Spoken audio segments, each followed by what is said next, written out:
Les États-Unis, sous l'impulsion de Donald Trump, imposent désormais des droits de douane supplémentaires de 25% sur les importations d'acier et de 10% sur celles d'aluminium en provenance de l'Union européenne, du Canada et du Mexique.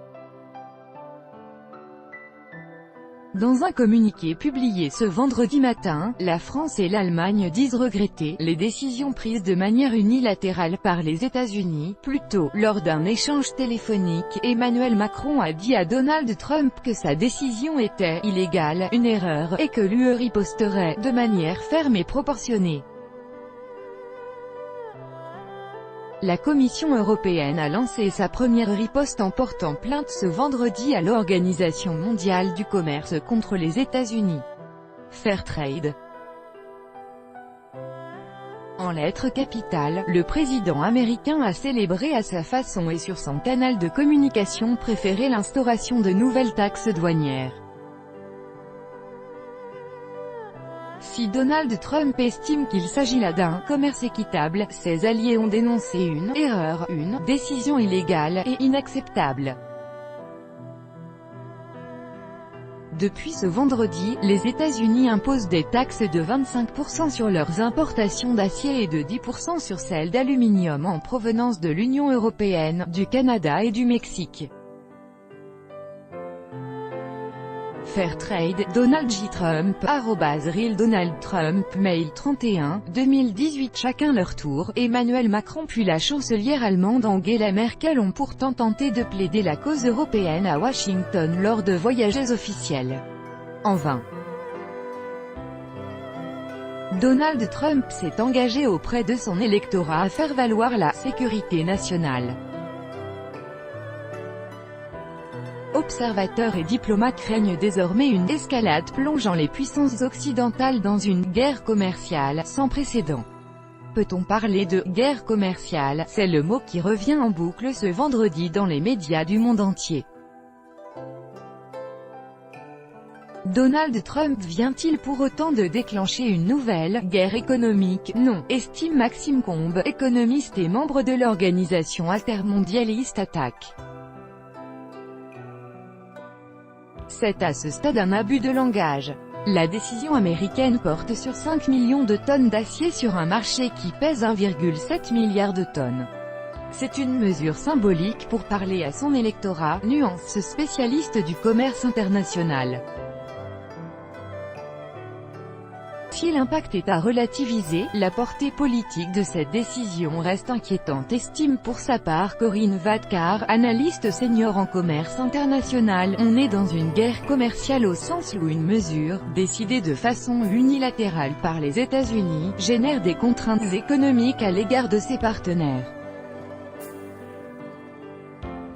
En revanche, ce n'est pas inédit, il y a eu des précédents notamment sous l'administration Bush. Dans la matinée, la chef de la diplomatie européenne Federica Mogherini s'est-elle voulue rassurante, affirmant que l'UE n'est en guerre avec personne. Quelles peuvent être les conséquences pour les consommateurs français? Sur ce point, les experts sont quasi unanimes.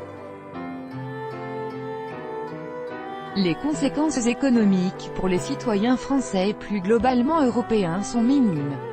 Les droits de douane sur l'acier et l'aluminium portent 5 à 6 milliards d'euros d'exportation de l'UE. Cela représente un montant faible, analyse Corinne Vadkar. Les entreprises qui exportent beaucoup d'acier verront leur capacité à entrer sur le marché américain un peu réduite. Mais l'impact industriel sera limité et les répercussions à terme, à ce stade, sont infinitésimales par rapport à l'ensemble du marché européen, abonde Maxime Combe. Y a-t-il un risque d'escalade?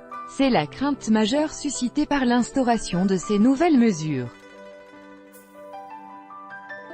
Dès jeudi soir, le Canada a annoncé qu'il allait à son tour imposer des taxes sur les produits américains pour un montant de 16,6 milliards de dollars canadiens. Le Mexique, également concerné par la politique protectionniste de Donald Trump, a fait savoir par la voix de son ministre de l'économie qu'il allait mettre en place des taxes équivalentes sur certains aciers, des fruits et des fromages qui seront en vigueur tant que le gouvernement américain n'éliminera pas les taxes imposées.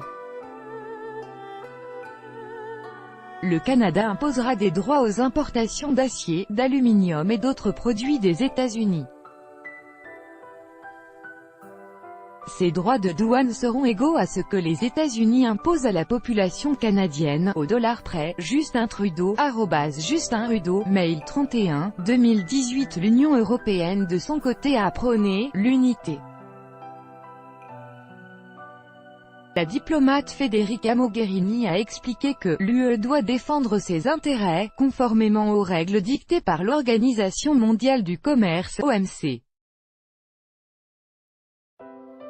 Pour l'économiste d'Attaque Maxime Combe, les pays européens pourraient se saisir de cette annonce pour faire évoluer leur politique économique. La réponse adéquate serait de dire « Trump veut instaurer de nouvelles taxes pour protéger ses emplois, nous prenons des engagements sociaux, climatiques et instaurons des taxes qui visent à limiter sur le marché européen les produits qui ont un fort impact écologique et social ».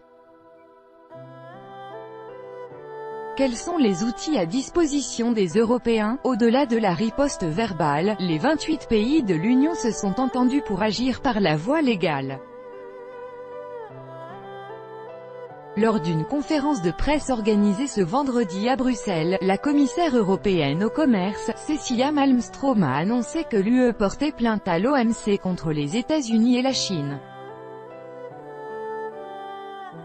Si les acteurs de ce monde ne respectent pas les règles, alors le système risque de s'effondrer. C'est pour cela que nous portons plainte aujourd'hui contre les États-Unis et la Chine devant l'OMC, a-t-elle déclaré.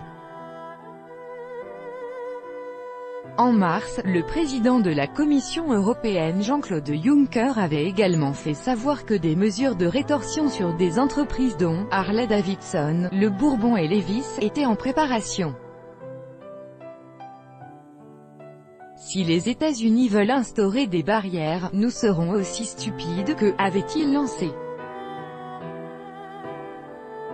Une logique dénoncée par Maxime Combe, c'est totalement inapproprié et l'impact pour les États-Unis sera minimal. Aujourd'hui, l'alternative qui nous est présentée, c'est soit le protectionnisme nationaliste de Donald Trump, soit la poursuite de la libéralisation du marché avec le développement de traités bilatéraux comme le fait l'Europe. Or ce sont deux impasses. Une riposte d'autant plus inquiétante que les États-Unis ont laissé entendre qu'ils pouvaient instaurer d'autres taxes, souligne l'analyste Corinne Vadkar. Donald Trump a demandé mi-mai à ses services de mener une enquête sur les importations automobiles. Il est possible qu'il décide d'imposer des taxes sur les voitures européennes. Dans ce cas, l'impact pourrait être beaucoup plus important, notamment pour l'Allemagne.